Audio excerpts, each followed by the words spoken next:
Tai iš tiesų po vienu stogu susitinka trys. Numeris sako, aš tiek padariau dėl šitos kompanijos, nuo 74 metų. Ir anais laikais buvo visiškai kitaip, žinokit. Iksas sako, baikit šitas kalbas, duokit man užduotį ir nekliudykit dirbti. Igrikas sako, o aš galėčiau prie tavo projekto prisijungti. Ir gal paskui vakarėlį dar padaro.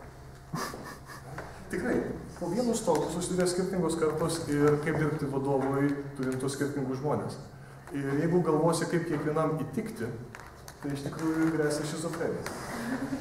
Nes tada galvoji, ką šitam gero padaryti, kaip šito dabar neužgauti, kaip su šito, kaip su kitu. Ir gera žinia yra ta, kad nereikia stengtis visiems įtikti. Tikrai nereikia stengtis visiems įtikti. Yra keli baziniai principai, ko nori visos kartos, nepriklausomai nuo amžiaus. Pirmiausia, tai pagarbos. Ar tu jaunas, ar tu vyresnis, ar tu jau 3 metus kaupi darbo stažą, ar tau 3 metai iki pensijos, tu nusipelnai vienodos pagarbos. Ir nėra viena karta geresnė už kitą. Skamba paprastai, bet gyvenime mus lydi daugybė stereotipų, mes prie keletos ir nestabdėsim. Kas tikrai padeda ypač verslo organizacijose, bet kuo toliau, tuo labiau iš tikrųjų ta dalis ryški ir valstybiniam sektoriuje, tai orientacija į rezultatą.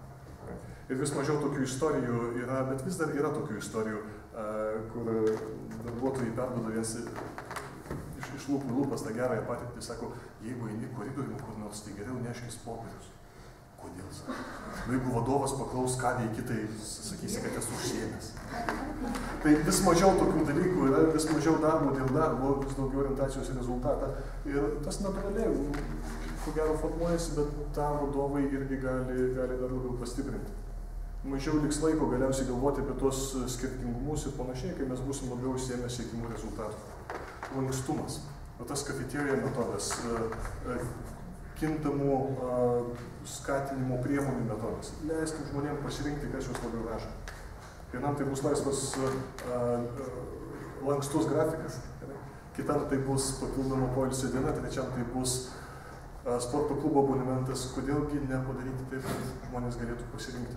Aš tik tai labai trumpai apskritai norėčiau pabrėžti tą lankstumo sąvoką, ką rodo tiek tyrimai, tiek organizacijų praktika lyderystėje. Tai yra viena esminių lyderio bruožų, kuri leidžia efektyvias mišrias komandas burti ir pasiekti tų gerų rezultatų.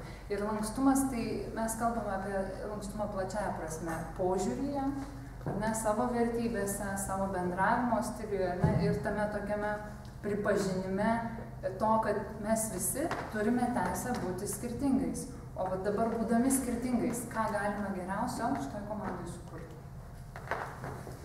Atvirumas. Pavyzdys. Iš vieno banko nesenai man paskambino pažįstamas, kuris visiškai nedirba su naujų produktų kūrimu. Ir sako, man tai, tu prieš keletą metų pradėjai startavai savo verslą. Ar atsimeni, ko tau trūko tuo metu, ko tau reikėjo tuo metu, koks buvo tavo poreikis tuo metu? Užduoti paieškoti galimų produktų, kuriuos galim pasiūlyti klientai. Tai man šitas pavyzdys yra pavyzdys atvirumo. Kai tu gali traukti skirtingus žmonės į sprendimus, kurie jiems nepriklauso, bet jie gali atnešti naujų idėjų. Ir idėjų atneš, ir žmonės veža. Kaip jis entuziastingai manęs klausinėjo, neįsivaizduoja. Tikrai, atvirumas. Dar vienas momentas, kas vis dažniau skamba iš įvairių tyrimų, žurnalų, rekomendacijų ir ateina ir į universitetus, kiek tenka su to susidurti, tai tas vadinamas postherojinis stilius. Sako, baigėsi Supermenų, Batmanų ir kitų laikai. Neužtenka vieno lyderio vadovo, kuris stovi ant bačkos ir sako, einam, bet aš žinau kryptį. Gyvenimas pernelyg dinamiškas, žmonės pernelyg įvairūs dirba po vienu stogu ir ta lyderystė verta dalintis. Galinti žmonės įtraukti, suteikti jiems laisvės, parodyti jiems kryptį ir taip toliau. Nustot būti tam vienam vedliui, tam reikia laiko pasikeisti. Ir didelėm raidėm ugdymas, žmonių auginimas. Tiek tų jaunų, entuziastingų millennium Y kartos žmonių, jie nori augti, jie turi mokymosi alkį. Tiek ir vyresnės kartos žmonių, kuriem reikia pasivyti bent jau statistinį vidurkį pagal technologijas ir panašiai. Bet šiaip negali stereotipizuoti. Pavyzdžiui, telekomunikacijų kompanijos, kurios paleidinėjo prisidėjo paleidžiant į rinką planšetes Jungtinėse valstijose, nustebo, kad jomis labai domisi pensinio amžiaus žmonės. Planšetės, pensinio amžiaus žmonės, pradžioje, kurie apie tą negalvojo. Jie netyčia, beveik netyčia atrado naują nišą. Jomis lengva naudotis.